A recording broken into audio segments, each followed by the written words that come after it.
আসসালামু আলাইকুম everyone, welcome back to Ishan's mom happiness channel. আজ আমি ফ্রুটস ফালুদা রেসিপি শেয়ার করছি। ফ্রুটস ফালুদা বানানোর জন্য এখানে আমি লিকুইড মিল্ক নিয়ে নিয়েছি। দুধটাকে জাল করে নেব। লিকুইড মিল্কের মধ্যে আমি 2 প্যাকেট পাউডার মিল্ক অ্যাড করছি, এতে করে টেস্টটা খুব ভালো হয়। এর মধ্যে আমি একটু চিনিও অ্যাড করব।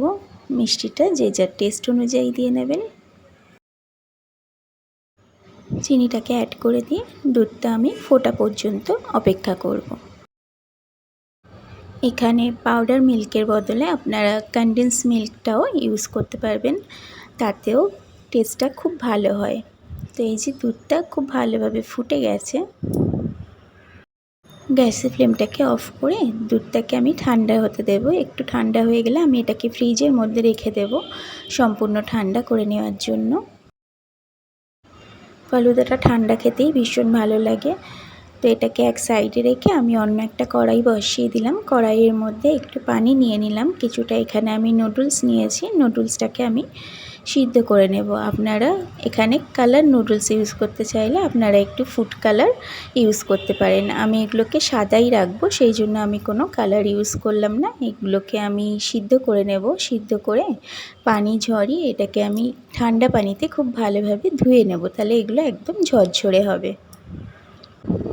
নুডলসগুলোকে আমি ঠান্ডা পানিতে ধুয়ে এটাকেও একটা সাইডে রেখে দেব। ওই কড়াইটাই আবার আমি একটু ধুয়ে নিয়েছি, ওই কড়াইটাই ধুয়ে বসিয়ে দিয়েছি। আবারও আমি একটু পানি দিয়ে দেব। এখানে আমি নিয়েছি সাবুদানা, সাবুদানাগুলোকে আমি সিদ্ধ করে নেব। সাবুদানাগুলো সিদ্ধ করার সময় কিন্তু একদম নাড়াচাড়া বন্ধ করা যাবে না, তাহলে কড়াইয়ের নিচে লেগে যেতে পারে। আপনারা চাইলে সাবুদানাগুলোকে 30 থেকে 40 মিনিট ভিজিয়ে রেখে তারপর সিদ্ধ করতে পারেন। আমার হাতে সেদিন একদমই সময় ছিল না, সেজন্য আমি আর ভিজিয়ে রাখিনি, একেবারে সিদ্ধ করে নিচ্ছি। তো এই যে এর থেকে বেশি আর সিদ্ধ করব না, এগুলোকে আমি একটা ছাঁকনির মধ্যে ঢেলে নিয়ে ঠান্ডা পানিতে খুব ভালোভাবে ধুয়ে নেব। একটা ছাঁকনির মধ্যে নিয়ে ঠান্ডা পানিতে ধুয়ে নিচ্ছি। এরপর এটাকেও আমি একটা সাইডে রেখে দেব। সব কিছু ঠান্ডা হওয়ার জন্য একটা সাইডে রেখে দেব।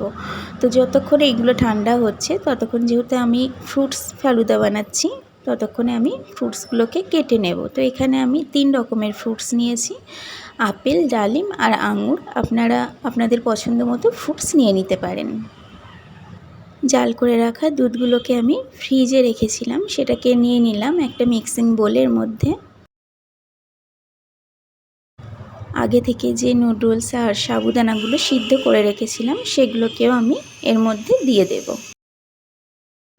এই গরমের সময় ফালুদা খেতে তো ভীষণই ভালো লাগে, আর এটা ভীষণই একটা হেলদি খাবার। যেহেতু রমজান মাস চলছে, আমি এটা ইফতারে বানিয়েছিলাম। এটা যখন তখন বানিয়েই খাওয়া যায়। গরমের দিনে এরকম ঠান্ডা ঠান্ডা ফালুদা ভীষণ ভালো লাগে খেতে। আপনারা একদিন এইভাবে ট্রাই করে দেখতে পারেন। এরপর সমস্ত ফ্রুটসগুলোকে আমি দিয়ে দিলাম, আঙুর, আপেল আর এখানে ডালিম নিয়েছিলাম। সবগুলোকে খুব ভালোভাবে মিক্সড করে নেব আমি। এখানে আমি একটু আইসক্রিম ইউজ করব। তো আপনারা আপনাদের পছন্দের ফ্লেভারের আইসক্রিম ইউজ করে নেবেন। বাটারস্কচটা আমার খুব ভালো লাগে, তো আমি বাটারস্কচ আইসক্রিমটাই দিয়ে দিলাম। বাটারস্কচ ফ্লেভারের আইসক্রিমটাই দিয়ে দিলাম।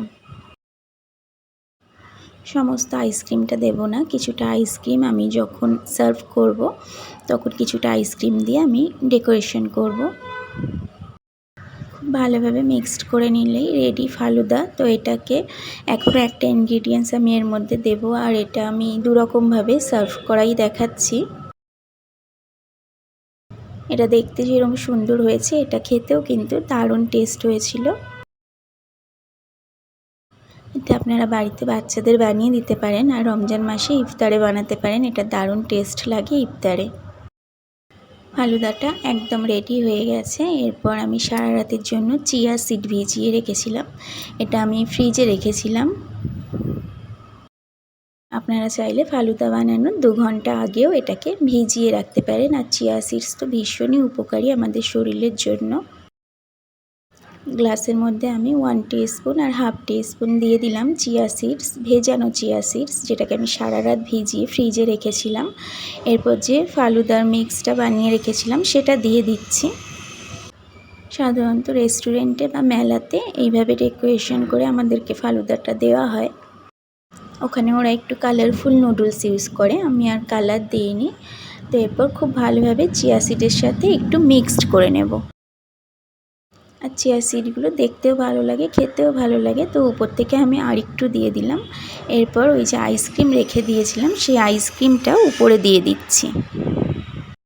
আপনাদের কাছে রুয়াবজার ফ্লেভার ভালো লাগলে এই সাদা আইসক্রিমের উপরে লাল কালারের একটু রুয়াবজা দিয়ে দিলে দেখতেও ভীষণ ভালো লাগবে, খেতেও ভালো লাগবে। যেহেতু আমাদের ফ্যামিলিতে কেউই আমরা রুয়াবজার ফ্লেভারটা ভালোবাসি না, সেই কারণে দিলাম না। একটা আঙুর দিয়ে সাজিয়ে নিলাম, উপর থেকে কিছুটা কাজু বাদাম আর কিশমিশ দিয়ে দিয়েছি।